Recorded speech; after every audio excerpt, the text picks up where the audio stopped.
नमस्ते। आज की ताज़ा खबरों के साथ हम भारत की निर्यात संरचना और उसके क्षेत्रीय असंतुलन पर चर्चा करेंगे। निर्यात संरचना में हालिया बदलाव क्या है न? क्या कोई खास राज्य हावी हो रहे है न?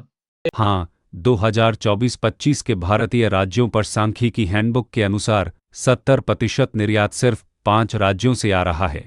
ये हैं महाराष्ट्र, गुजरात, तमिलनाडु, कर्नाटक और उत्तर प्रदेश। यह तो चिंताजनक है। क्या यह एकाग्रता पहले से ज्यादा है? बिल्कुल, 5 साल पहले यह 65% था, जो दर्शाता है कि निर्यात का भौगोलिक वितरण अब और भी असंतुलित हो गया है। किन कारणों से निर्यात एकाग्रता बढ़ी है? इसका एक मुख्य कारण है पूंजीगहन निर्यात वृद्धि, जिसने निर्यात और रोजगार के बीच के संबंध को कमजोर किया है। विनिर्माण में रोजगार स्थिर है, पूंजी वहन वृद्धि से क्या तात्पर्य है? मतलब उत्पादन बढ़ाने के लिए ज्यादा मशीनें और तकनीक इस्तेमाल हो रही है, न कि ज्यादा मजदूर। एएसआई 2022-23 के अनुसार पूंजी निवेश 10.6% बढ़ा, पर रोजगार सिर्फ 7.4%। क्या इस एकाग्रता का कोई अन्य नकारात्मक प्रभाव है? हाँ, इससे वित्तीय निकासी भी होती है। गरीब राज्यों से जमा राशि लेकर औद्योगिक तटीय क्षेत्रों में निवेश किया जाता है, जिससे क्षेत्रीय असमानता बढ़ती है। बिहार और पूर्वी उत्तर प्रदेश जैसे राज्यों की स्थिति कैसी है? इन राज्यों में क्रेडिट जमा अनुपात बहुत कम है, करीब 40-50%। मतलब वहाँ की बचतें अन्य विकसित क्षेत्रों में चली जाती हैं। निर्यात में बाजार एकाग्रता का क्या संकेत है? हरफिंड हर्शमन इंडेक्स बढ़ रहा है, जो बताता है कि कुछ ही कंपनियां या बाजार निर्यात को नियंत्रित कर रहे हैं। भारत का कुल निर्यात 2020 को -20 था में कितना रहा? 2024-25 में भारत का निर्यात रिकॉर्ड 825.25 बिलियन अमेरिकी डॉलर तक पहुंच गया। अप्रैल-सितंबर 2025 की पहली छमाही में यह 418.91 बिलियन डॉलर था। किन चीजों के निर्यात में वृद्धि देखी गई? मुख्य रूप से गैर पेट्रोलियम वस्तुओं जैसे इलेक्ट्रॉनिक्स, इंजीनियरिंग सामान, फार्मा, समुद्री उत्पाद और चावल के निर्यात में वृद्धि हुई। किन देशों से मांग बढ़ी है? अमेरिका, यूए, चीन, स्पेन और हांगकांग प्रमुख खरीदार रहे हैं। भारत का लक्ष्य 2030 तक $2 ट्रिलियन निर्यात का है। निर्यात एकाग्रता से निपटने के लिए क्या उपाय सुझाए गए हैं? पिछड़े राज्यों की क्षमता को मजबूत करना, औद्योगिक गलियारों का विस्तार, ओलिव जैसे लॉजिस्टिक्स प्लेटफॉर्मों का उपयोग और निर्यात नीति को रोजगार केंद्रित बनाना। रोजगार केंद्रित निर्यात नीति से क्या मतलब है? इसमें कपड़ा, खाद्य प्रसंस्करण, फुटवियर जैसे श्रम अवशोषित क्षेत्रों को बढ़ावा देना, न कि केवल उच्च तकनीकी क्षेत्रों पर ध्यान केंद्रित करना।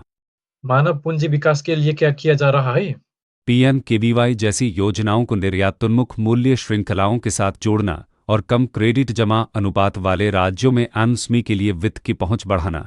क्या एक जिला एक उत्पाद की कोई भूमिका है? हाँ, उद्योग को निर्यात सुविधा, ब्रांडिंग और वैश्विक बाजार पहुंच से जोड़ना और जिलों को निर्यात हब के रूप में विकसित करना। अब बात करते हैं डार्क पैटर्न्स की।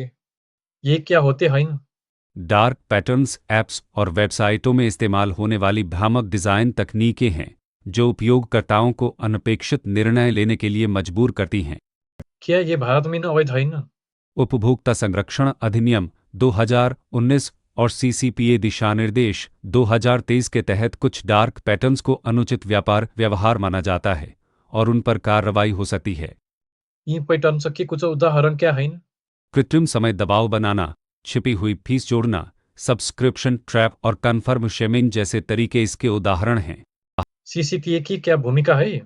केंद्रीय उपभोक्ता संरक्षण प्राधिकरण डार्क पैटर्न्स जैसी भ्रामक प्रथाओं को रोकने और उपभोक्ता अधिकारों को लागू करने वाला प्रमुख नियामक है। भारत के अंतरिक्ष मिशनों के बारे में कुछ बताइए। इसरो ने हाल ही में अपना सबसे भारी उपग्रह AST स्पेस मोबाइल का ब्लूबर्ड ब्लैक 26100 किग्रा लॉन्च किया, जो एलईओ में सीधी टू मोबाइल 4D/5D कनेक्टिविटी देगा। यह किस संकेत से लॉन्च किया गया है?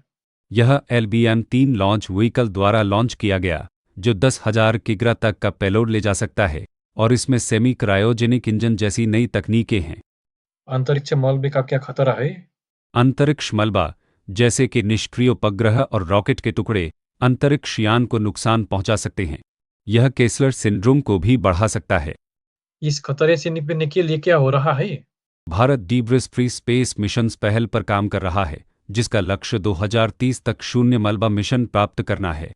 इसरो ने ISROM भी स्थापित किया है। क्या अग्निवीरों के लिए कोई विशेष प्रावधान है? हाँ, कप्स केंद्रीय सशस्त्र पुलिस बल में अग्निवीरों के लिए 10% आरक्षण का प्रावधान किया गया है, जो सेवा में आने वाले युवाओं को अवसर देगा। अग्निवीर योजना के बारे में थोड़ा और बताइए। यह 4 साल की सेवा अवधि वाली योजना है, जिसमें 25% अग्निवीरों को नियमित कैडर में स्थायी किया जाएगा और बाकी को सेवानिधि पैकेज मिलेगा। जापान के फुकुशिमा आपदा के बाद परमाणु ऊर्जा पर क्या स्थिति है? जापान काशिवाज़ाकी करीवा परमाणु संयंत्र को फिर से चालू करने की योजना बना रहा है, जो दुनिया का सबसे बड़ा है, ताकि ऊर्जा सुरक्षा बढ़ाई जा सके। फुकुशिमा आपदा कब हुई थी? 2011 में आए भूकंप और सुनामी के कारण फुकुशिमा परमाणु संयंत्र में कोर मेल्टडाउन हुआ था, जो चेरनोबिल के बाद सबसे बड़ी दुर्घटना थी। भारत में परमाणु ऊर्जा की क्या स्थिति है? 2025 तक भारत की परमाणु ऊर्जा क्षमता लगभग 8.18 DW है और 2047 तक 100 DW का लक्ष्य है।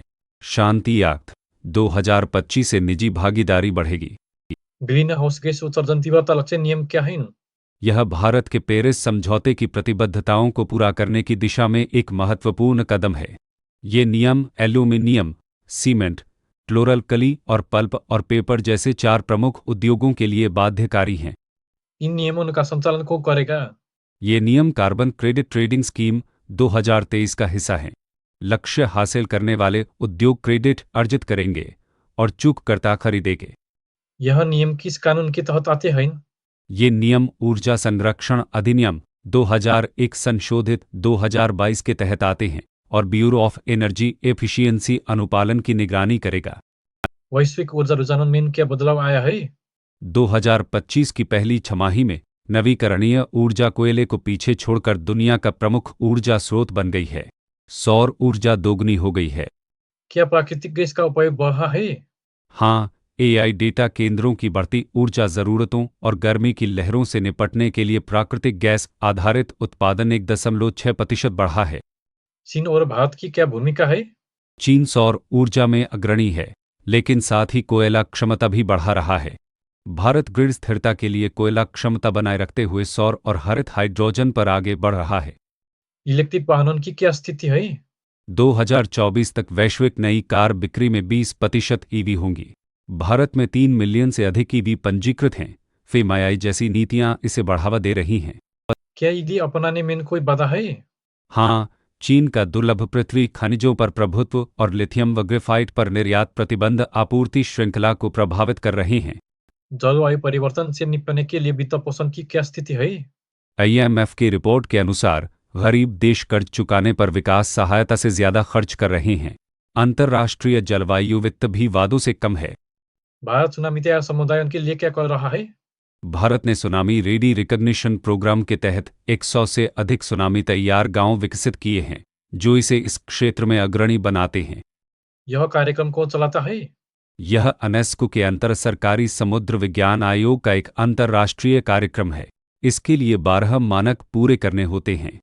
नापकिन और एनपीआर के जुड़ाव से क्या सुरक्षा चिंताएं हैं? नातगिद को NPR डेटा से जोड़ने से लगभग 119 करोड़ निवासियों का पारिवारिक जनसांख्यिकीय डेटा उपलब्ध होगा, जिससे निगरानी और गोपनीयता की चिंताएं बढ़ गई हैं। नापकिन का उद्देश्य क्या है? नातगिद भारत की कानून प्रवर्तन और खुफिया एजेंसियों के लिए एक एकीकृत सुरक्षित खुफिया साझाकरण मंच है, जो 26/11 जैसे हमलों के बाद बनाया गया। एनपीआर में किस तरह का डेटा होता है? NPR में निवासियों का जनसांख्यिकीय और पारिवारिक विवरण होता है, जैसे नाम, पता, जन्मतिथि, लिंग और पारिवारिक संबंध। इस जुड़ाव से आंतरिक सुरक्षा को क्या लाभ होगा? इससे आतंकवाद और अपराध नियंत्रण क्षमताओं में वृद्धि होगी, संदिग्धों की पहचान तेज होगी और संगठित अपराध का पता लगाने में मदद मिलेगी। पोर्ट सुरक्षा के लिए क्या नया कदम उठाया गया है? सरकार ने ब्यूरो ऑफ पोर्ट सिक्योरिटी का गठन किया है, जो शिपिंग अधिनियम 2025 के तहत एक वैधानिक निकाय है और पोर्ट सुरक्षा का प्रबंधन करेगा। बोपिया इसकी मुख्य जिम्मेदारियां क्या है? यह इस कोड लागू करेगा, साइबर सुरक्षा की निगरानी करेगा और राष्ट्रीय साइबर सुरक्षा एजेंसियों के साथ समन्वय करेगा। की -4 ICBM मिसाइल परीक्षण के बारे में बताइए। भारत ने हाल ही में आईएनएस अरिघात से के 4 सबमरीन लॉन्च्ड बैलिस्टिक मिसाइल का सफल परीक्षण किया, जिसकी रेंज लगभग 3500 किमी है। यह मिसाइल क्यों महत्वपूर्ण है? यह भारत की समुद्री आधारित परमाणु निवारण क्षमता को मजबूत करती है और परमाणु त्रय को पूरा करती है। कि -100 मिसाइल की क्या खासियतें हैं? यह कोल्ड लॉन्च क्षमता वाली है, जो पनडुब्बी की सुरक्षा बढ़ाती है, और इसमें उन्नत नेविगेशन सिस्टम के साथ मिसाइल रक्षा प्रणालियों से बचने की क्षमता है। सुवर्णशिरी और हाइड्रो इलेक्ट्रिक प्रोजेक्ट के बारे में क्या जानकारी है? यह भारत का सबसे बड़ा जलविद्युत परियोजना है, जो ब्रह्मपुत्र की सहायक नदी सुबनसिरी पर बन रही है। इसकी क्षमता 2000 MW है। यह प्रोजेक्ट कब तक पूरा होने की उम्मीद है? इसका निर्माण 2005 से चल रहा है और अब इसका एक यूनिट काम करना शुरू कर चुका है। यह पूरा होने पर भारत का सबसे बड़ा जलविद्युत संयंत्र होगा। पीएम सेतु योजना क्या है? पीएम सेतु प्रधानमंत्री skilling and employability transformation through upgraded ITI का उद्देश्य 1000 सरकारी आईटीआई को आधुनिक बनाना है। इस योजना का वित्तीय परिव्यय कितना है? इस योजना के लिए 5 वर्षों में 60,000 करोड़ रुपए का वित्तीय परिव्यय है, जिसे विश्व बैंक और एशियाई विकास बैंक का भी समर्थन प्राप्त है। मेलघाट टाइगर रिजर्व में गिद्धों की टैगिंग क्यों न हुई? बीएनएचएस और महाराष्ट्र वन विभाग ने मेलघाट में 15 लॉन्ग बिल्ड गिद्धों की टैगिंग की, जो गंभीर रूप से लुप्तप्राय प्रजातियों के संरक्षण के प्रयासों का हिस्सा है। मेलघाट टाइगर रिजर्व कहाँ स्थित है? यह महाराष्ट्र के अमरावती जिले में स्थित है और 1974 में प्रोजेक्ट टाइगर के तहत अधिसूचित पहले 9 बाघ अभयारण्यों में से एक था। तमिलनाडु की तंजावुर पेंटिंग के बारे में कुछ बताइए। तंजावुर पेंटिंग, जो विजयनगर साम्राज्य के दौरान विकसित हुई, अपनी जीवंत रंगों, सोने की पत्ती के काम और कीमती पत्थरों के उपयोग के लिए जानी जाती है। क्या इसे कोई विशेष पहचान मिली है? हाँ, तंजावुर पेंटिंग को भौगोलिक संकेत टैग प्राप्त है, जो इसकी विशिष्टता को दर्शाता है।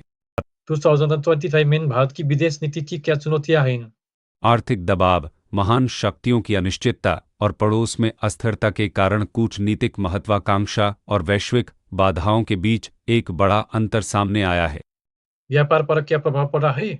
अमेरिका द्वारा भारतीय सामानों पर 25% टैरिफ और यूएस व ईयू के साथ द्विपक्षीय व्यापार समझौतों का अनिश्चित रहना चिंता का विषय है। क्या रूस से तेल आयात पर कोई असर है? रूस से तेल आयात ने मुद्रास्फीति को नियंत्रित करने में मदद की है, लेकिन यह द्वितीयक प्रतिबंधों के जोखिम को बढ़ाता है, जैसा कि आईईए ने बताया है। चीन के साथ संबंधों की क्या स्थिति है? चीन के साथ उड़ानों और वीजा की बहाली के बावजूद एलएसी पर सैनिकों की तैनाती बनी हुई है, जिससे रक्षा व्यय बढ़ा है। भारतीय खिलौनों में डोपिंग की क्या स्थिति है? वादा की 2024 रिपोर्ट के अनुसार भारत लगातार तीसरे वर्ष डोपिंग मामलों में वैश्विक स्तर पर सबसे ऊपर है, जिसमें 260 एएएफ दर्ज किए गए। क्या यह केवल परीक्षण की कमी का मामला है? नहीं, भारत का पॉजिटिविटी रेट 3.6% चीन जैसे देशों से काफ़ी ज़्यादा है, जो व्यवस्थित समस्याओं का संकेत देता है। नाद का दावा है कि 2025 में यह 1.5% रहा। डोपिंग के पीछे क्या संरचनात्मक कारण है? सरकारी नौकरियों और नकद पुरस्कारों का जीतने के लिए कुछ भी करो वाला माहौल, कोचों और सहायक कर्मचारियों की मिलीभगत और शिक्षा की कमी प्रमुख कारण हैं। नाद की संस्थागत सीमाएं क्या हैं? नाद खेल मंत्रालय के अधीन काम करता है, जिससे हितों के टकराव की चिंता है। इसके अलावा फंडिंग की कमी और प्रशिक्षित अधिकारियों की संख्या कम है। सुझाए गए सुधार क्या हैं? नाद को एक स्वतंत्र प्राधिकरण बनाना, फंडिंग बढ़ाना, रोकथाम पर ध्यान केंद्रित करना और पुरस्कार संरचनाओं को स्वच्छ खेल के अनुपालन से जोड़ना। क्या कोई नया राष्ट्रीय एंटी डोपिंग कानून आया है? हाँ, राष्ट्रीय एंटी डोपिंग संशोधन अधिनियम 2025 वाद कोड के अनुरूप है और नाद ने परीक्षण कवरेज बढ़ाया है।